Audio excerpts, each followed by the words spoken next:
smile on, since I can't remember when. It's the 50th episode of John's Bus Conversion. And there's pie! Man, it's hard to believe it's been 50 videos in about 5 years since I started on this project. Hi, I'm Dan. I weld nuclear submarines for a living, and I approve this product. The woman I bought the bus from had put a straw and mud floor down on the bus, which, I don't know, kind of looked kind of cool, but yeah, not a good idea. So it took me several weekends to get that all taken out of there. Before we bought the bus, it had a mud hut floor, and we had to tear the mud hut floor off, and it sucked. Hello, remember me? I was that kid that was featured prominently in the older videos when I was like a nerdy 11-year-old. That was fun. So today is the 50th anniversary, not the 50th anniversary, it's the 50th episode. That's what we're doing. 50th episode. And then the next thing I had to deal with was the DMV, getting it registered as an RV. It was a big hassle. They wanted me to prove it was going to be used as an RV, so I set up a temporary sink and a cooler and this and that, all temporary, just to get it passed. I finally got my title after about 10 iterations back and forth. Oh my God, what a nightmare that was. Time I deal with them, they say I need to do something else, I do that, and they say I need to do something else. At first they said as long as it's 40 feet or less and 8 seats or less, everything's good.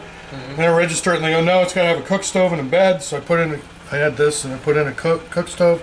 And they're like, and then they registered it and then I got a letter from Salem saying, yeah, but no, it also has to have a toilet and running water.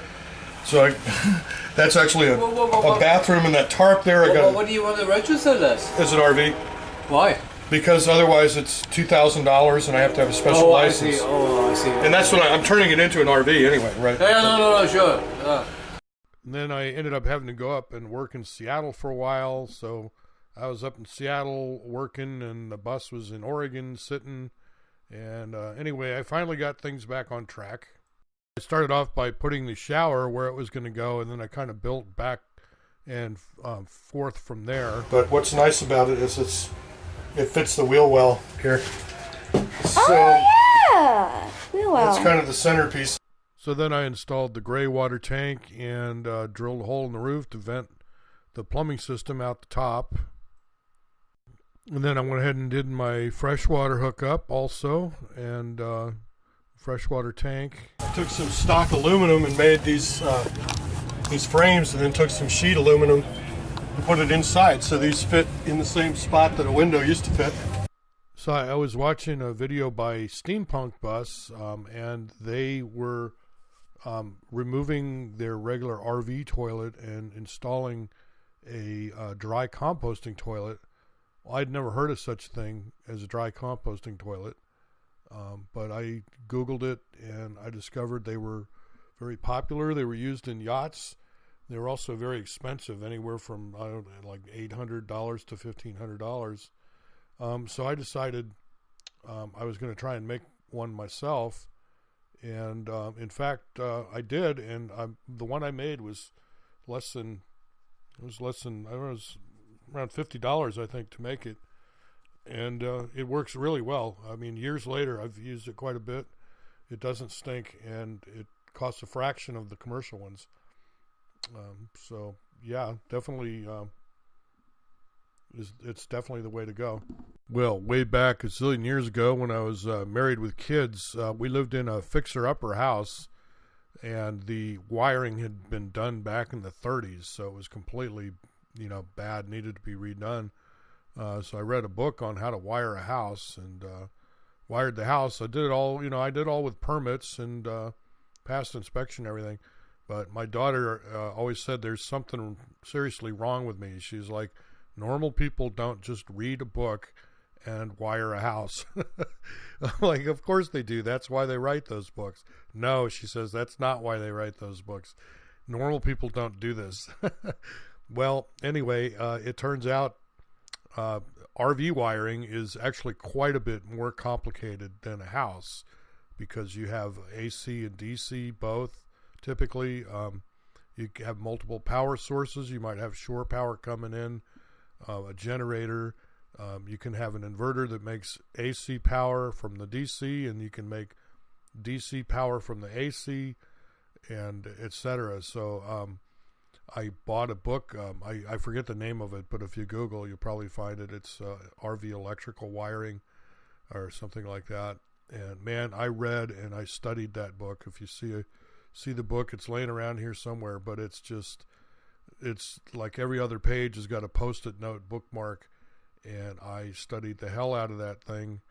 And I ran all my wires and conduits for safety's sake, and it took me a long time, but I finally wired it all up, and everything works, and it's all good. Bus conversion. So what are you doing today, John? The plumbing, rough plumb for the kitchen sink right there. I've seen these, yeah. And then see all this conduit. So I've been putting conduit, see the wires go through the conduit? Of course. And then, so these will be plugs, like where you can plug stuff in. This is where all the wires come in. Oh, yeah.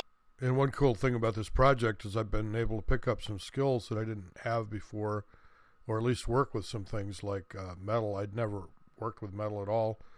And I'm not saying I'm that great at it, but at least now I've done it. Done some metal work, made the cabinets from scratch out of aluminum, and I welded my roof rack for the solar, and I welded up a battery bank for my deep cycle batteries, and I had never really done any of that kind of work before at all. So that's been really cool and enjoyable for me. Now, out of all the bus videos I've made, by far the most popular one has been the one where I showed how to make a fold-up sliding Murphy bed, and that has also been one of the nicer features in the bus itself. It's actually worked out really well. You can configure it as a single bed, or you can push it up so it's up out of the way, or you can pull it out and it joins with a desk on the other side, which also folds up, and so that's been really cool. I spent a lot of time researching how to do that and watching videos, other similar ones on YouTube. And anyway, I've been really happy with that, and hopefully I've passed that knowledge on to other people that found it useful. Oh, and hey, here's a shot of the woman that I bought the bus from, Jess. I ran into her last year at the Oregon Country Fair. So what do you think? It's changed a bit, huh? You shut up, Daddy. Yeah, it's great. You did a good job. All right, awesome. Suits you well. I'm really glad you ran into it, to run into it. It's really cool. I know, I was like, how many buses cosmic. have this paint job? Yeah, exactly. So, well, hey, how do you end a story with no ending? At the rate I'm going, I will probably still be here 50 videos from now. But, I post this stuff because I really hope it's useful to people out there that are either interested in the subject or trying to do bus conversion themselves. And so, I appreciate any feedback. Anybody, if you have any questions on how to do something, feel free to leave a comment or something, and I will answer to the best of my ability. And, also if you see something I do that's dumb or wrong, and some people have, post a comment, because the people watching are innocent. So, hey, I appreciate everybody who watches these videos, and really, it's really cool that people find it useful, or I hope they do. Anyway, take care. Have a good one. See you next time.